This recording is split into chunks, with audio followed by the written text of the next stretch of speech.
Mi gente, por fin lo logré, lo tengo aquí a mi lado, a Killer de los Texas Hangmen, la pareja que hizo historia en Puerto Rico junto con el profe, que acabamos con toda la competencia, la pareja que hizo estragos en la lucha libre en Puerto Rico, y por fin, luego de muchos inconvenientes, de muchas cosas, de tratar de ponernos de acuerdo, por fin tengo a Killer de los Texas Hangmen. Killer, welcome to my show. It's really, really an honor to have you here and just talk about two friends talking about what we've done, where you've been. You're looking great, amigo. Oh, thank you, brother. You know, it's so good to talk to you. It's been so long. You and I have so much history. You're one of my oldest, dearest friends, and I'm happy to be here. I love talking about Puerto Rico. Yeah, it was a great time. First of all, I have to thank you for all the things you've done for me. When the Hurricane Maria, I was in really bad shape, and you were the first one to lend a hand to help me, and I really appreciate it. You've been very grateful of what we've done in wrestling. And amigo, what you've been doing, you're looking great. What happened? What do you remember the most about being in Puerto Rico? Well, you know, first off, you're very welcome for the help. You like my shirt? I love the shirt. I love the shirt, amigo. That's a beautiful shirt. I got one too. I got the other version. See, mine's got the other mask. Somebody missing in the middle, but it's okay. Yeah. So, as far as my memories of Puerto Rico, I mean, I love talking about Puerto Rico because honestly, for my partner and I, that was probably maybe the best highlight of our whole career. And I wrestled for 30 years. So that's a long time because it's such a beautiful island. The fans are so passionate. We had great matches. We had great angles with the Invader and Carlos and Bronco, and having you as our manager, we couldn't have asked for a better manager. It was Thank great. You. It was great. We have a great, and I heard you have a great, even arriving to Puerto Rico was great for you. So here's the thing that a lot of people don't realize. When we arrived in Puerto Rico, we didn't even know who was picking us up at the airport because they had never seen us without our masks. So we're just waiting there. And then all of a sudden, Felix Exotico comes up. He goes, "Are you the Hangman?" We're like, "Yeah." So he takes us. He says, "We need to go to the studio." This is our first day in, 20 minutes in. So we get going to the studio. I didn't realize how crazy the people driving Puerto Rico. Oh my God. Yes, we do. We were holding on to the things, just freaking out. We're right by the studio and we get in a car accident. We're there 20 minutes. So Exotico gets out and he starts talking to this guy, blah, blah, blah. Now Exotico's entire bumper gets knocked off in the back. So he picks up his bumper. He says, "Amigo, we got to go to the studio." He puts it through the window of the back seat, and we're driving now with this bumper on our laps. That's Felix. Yeah. So then we get to the studio, and as we're pulling into the studio, there's an ambulance out in front. We're going, "What is going on here?" As we get in, we see an Asian guy, a Japanese guy, getting taken out on a stretcher, like a wheelchair, like a gurney, and he's got blood coming from his stomach. This turned out to be Onita. They were doing an angle where Invader was going to go to Japan and do an angle about the whole thing, what happened with Brody. But what happened is they did the angle, but then once word got out in Japan that Invader might come to do this angle, they said he's not going to make it home alive. So they canceled it. I wasn't involved with that story. All we see is a guy getting pulled out on a stretcher, and we're only there 30 minutes. It's crazy. Yeah, we didn't know that. We just was beating up the guy. Then suddenly they taped it another version where the guy got a knife stab in his belly. We didn't know that. They just put it later on. Yeah, it was crazy. That was crazy in Puerto Rico, but you know, people still hate us because we don't actually finish Invader. That he got hit with a lot of people here. They don't like him, and they hate us because we don't actually finish Invader.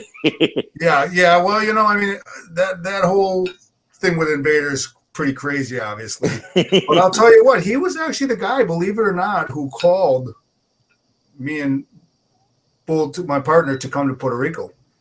When we finished up for Vern Gagne in the AWA, I sent a tape. This is how long ago it was. I sent a videotape to Capital Sports, and I got a call from Jose Gonzalez asking us to come down there. That's how we got there. Actually, you were our version of a really means. People talk about you as one of the meanest, strongest, more powerful couple of wrestlers of tag team that ever been here.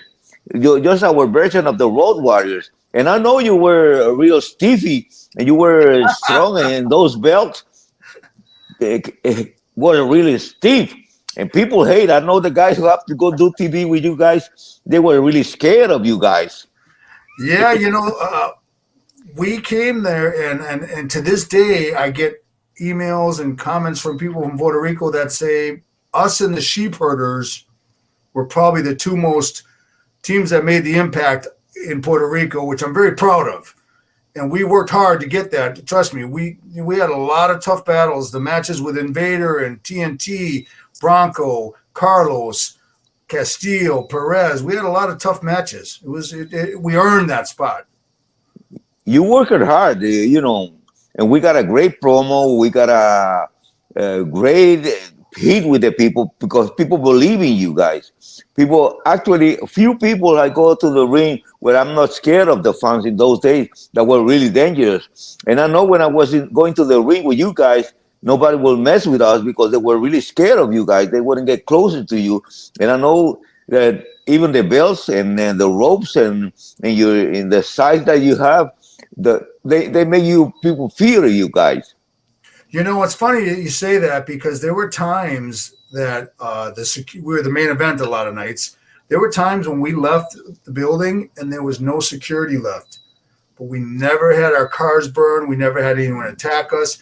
People were scared of us, and they did not mess with us. They didn't mess with our car. We had a rental car.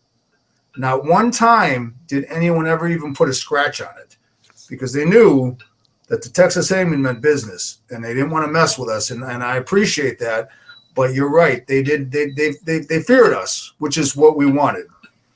Yeah, not too many people have that fear of the fans. I know that Abby could do it because Abby was fearsome. Yes. Brody could do it, and I think Abby, maybe Steve Strong.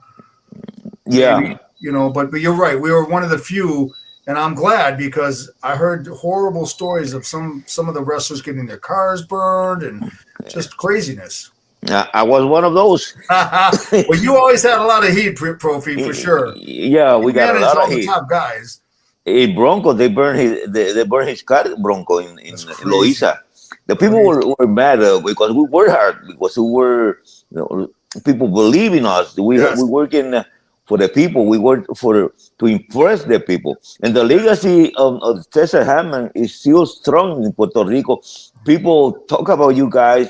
And even people try to be like the Texas Hangmen, but they only can be Texas Hangmen. They're going to be Psycho Killer and the other partner. Yes. I think me and Psycho, when we came there, we made the biggest impact. Yeah. When we came back later on with my partner Strangler, we still did good, got the titles, but we didn't have the impact that we had the first time. And me as a singles, I did good too. But yeah, the first time when we had you as our manager, that was the best. The best. Oh, we make a hell of a team. One of my favorite times of my career. I really enjoy being with you guys. It was fun. I have a lot of great tag teams, but you were very special for me. Not only because you were a hard worker and you were impressive and you do what you have to do to get hit, but because in the personal side, you were really good to me. You always respect me and you always treat me good. And I always treat you as best as I can because we we click together, the three of us, and it was great. Well, you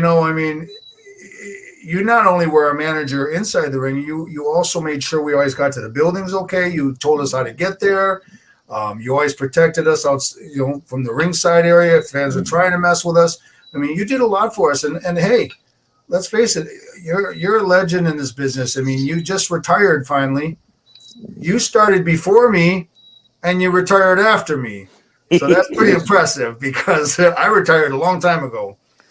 I'm still doing managing and doing these shows and doing this podcast, and I still can keep. I'm still keen. I'm 69 years old, and then, but you have a great change of physical. I remember when you were here, you was three something, Yeah. and were huge. And now you're trim and you're looking great. I see you without the mask and see you in photos, and you're looking great, amigo. Well, thank you. You know, that's what dropping 50 pounds will do for you. You know, and you know, it's also about just a good living. You know, I mean, I don't do drugs, and you know, I don't work out like as much as I used to, but it's just a lot about taking care of yourself. And honestly, I mean, when I wrestled as the Hangman, I was almost 300 pounds. I know. I'm only 250, so that's 50 pounds. That's a lot. I was 280 and I'm 29. Look at you now. Yeah, you look great too. I mean, I saw your match with Hugo. You were tearing his ass up. I loved it. I almost killed the guy, and I really enjoy it. It was great. Yeah. Oh man.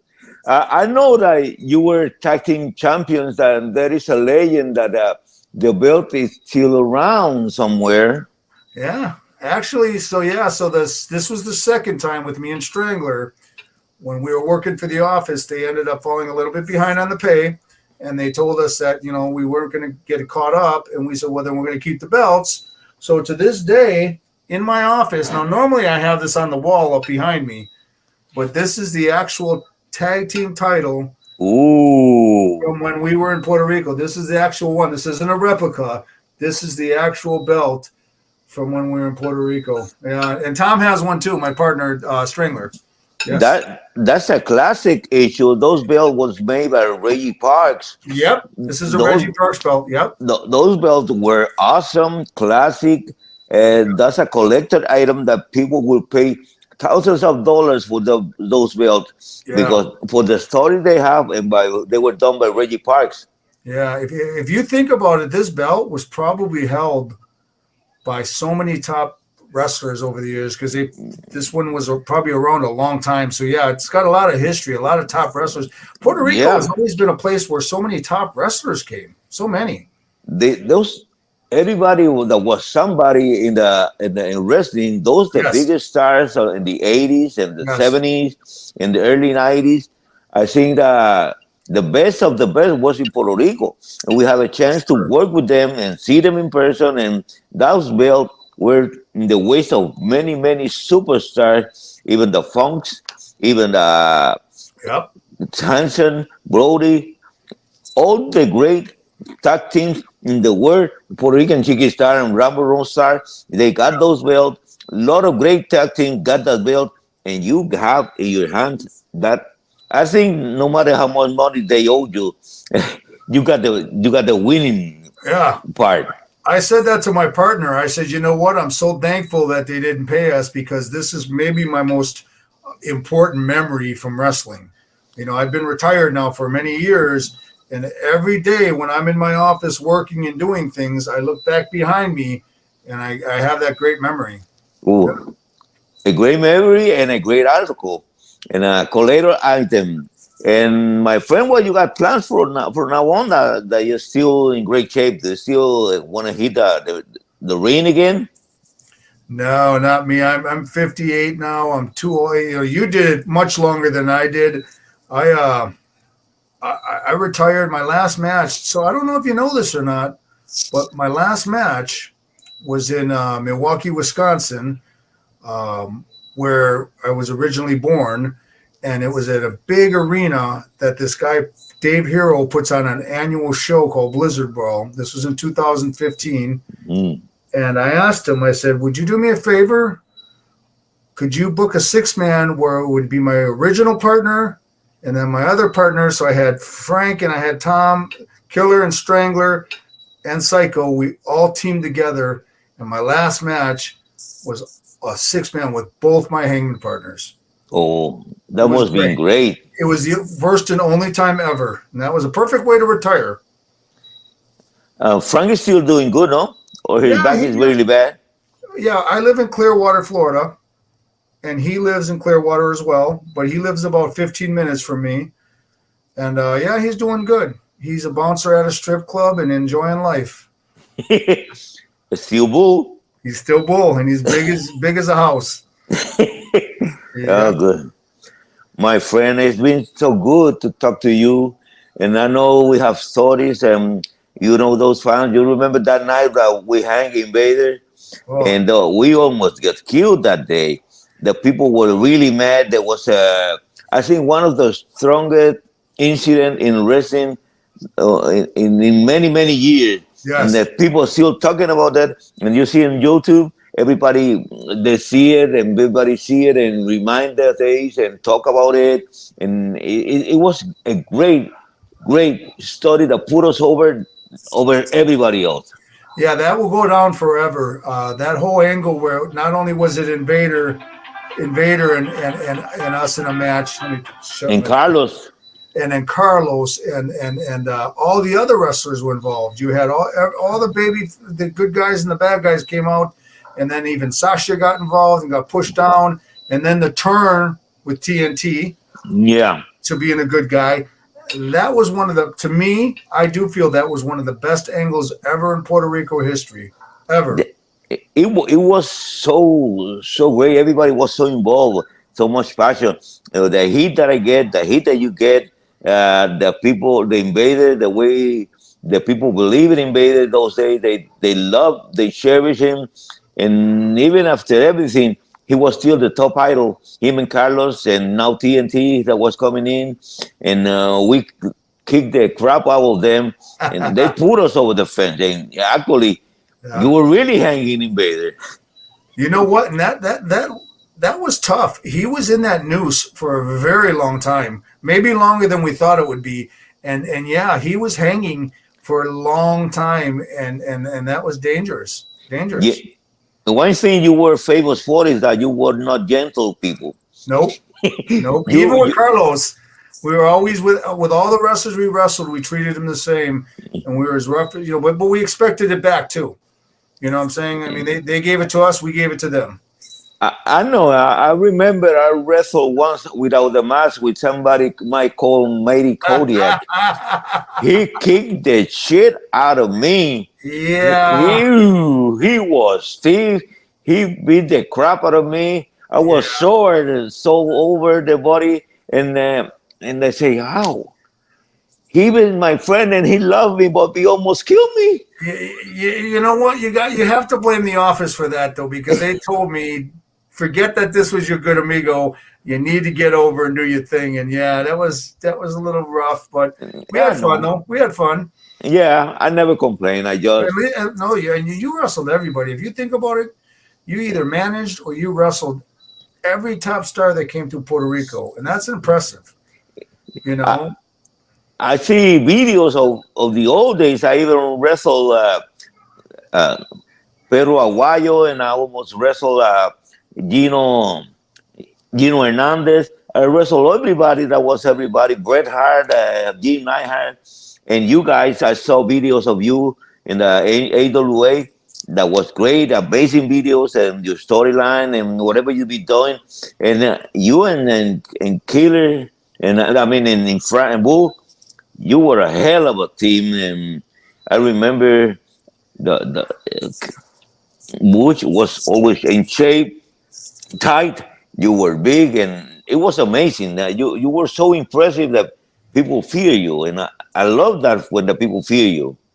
Yeah, I mean, honestly, that was one of the best times of my life. You know, it's a shame that me and Bull couldn't stay together. After we left Puerto Rico, we went to the USWA in Nashville, Tennessee, and Eric Embry was the booker, who had been the booker in Puerto Rico, and things just didn't work out anymore, and that's why I had to get a new partner.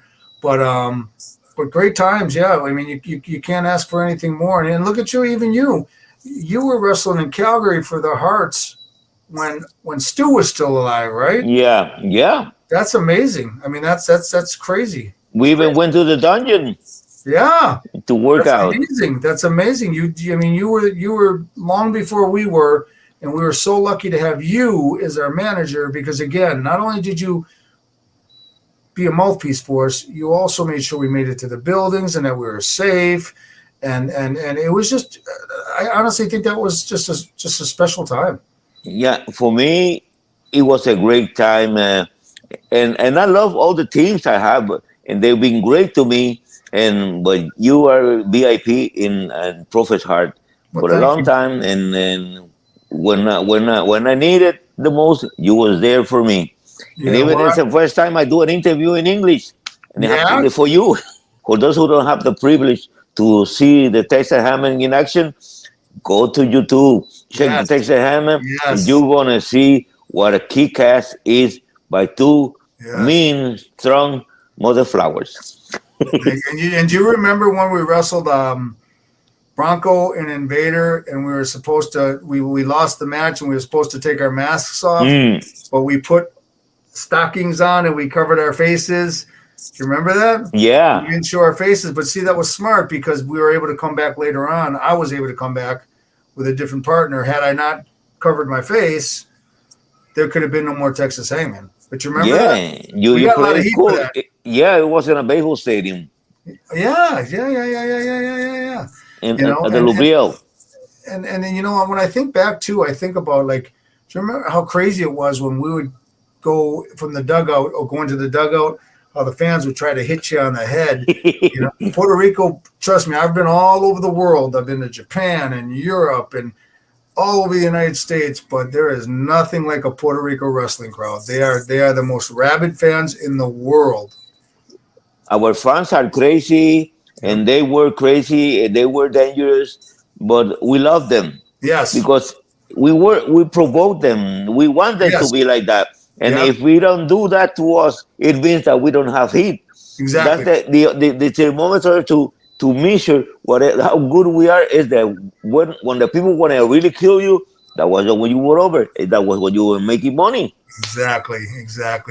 You know what? I loved the fact that the fans were so into it, because later when we went to other places, we noticed that the passion wasn't the same, and Yeah. we missed Puerto Rico.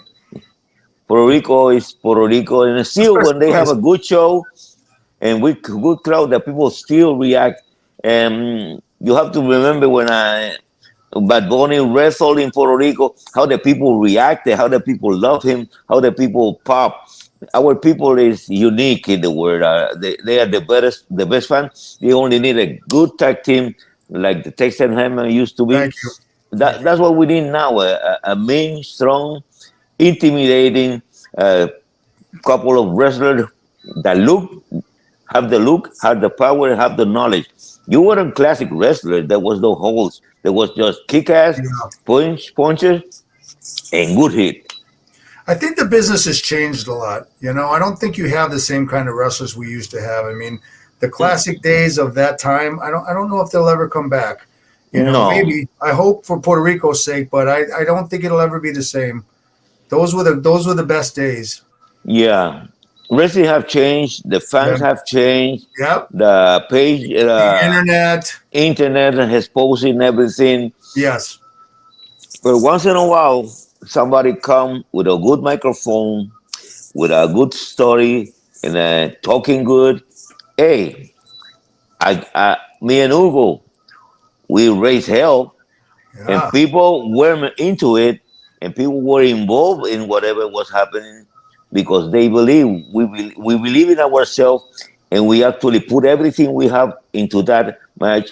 And people, I think that if you work it hard, if you do what you have to do, you can make the people believe in yourself. I believe so. You know, you and Hugo, you built that up for years. I mean, years that went on. So yeah, that was, and I loved watching it. It was great. It was great.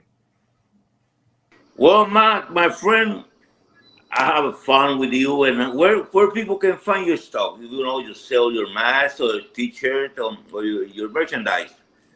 Well, to be honest, I don't do any marketing or anything like that. I'm kind of removed from the business. I just Okay. did this because you and I are friends. I made the T-shirts for you and I. I only made like 12 of them just for close friends of mine. I really appreciate But it. I appreciate you asking. And, you know, I'm very happy to have done this. And I hope the Puerto Rican fans enjoy this because they're very special to me, just like the memories that I gave them. It's very important. How about if we close it with one of your promos for tonight in Caguas? Yes. Carlos Colon and Invader, take a good look, because what's standing before you is the Texas Hangmen Killer. And tonight in Caguas, you're going to crash and burn! Nos dice Killer, esta noche en la cancha bajo techo de Caguas, Carlos Colón y Invader van a ser aplastados con el poder de los Texas Hangmen.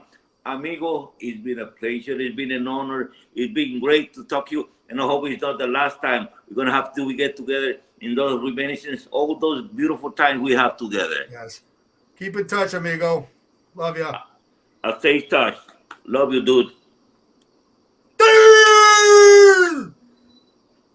Bueno, gente, ha sido un placer, un privilegio compartir con Mike Moran de los Texas Hangmen.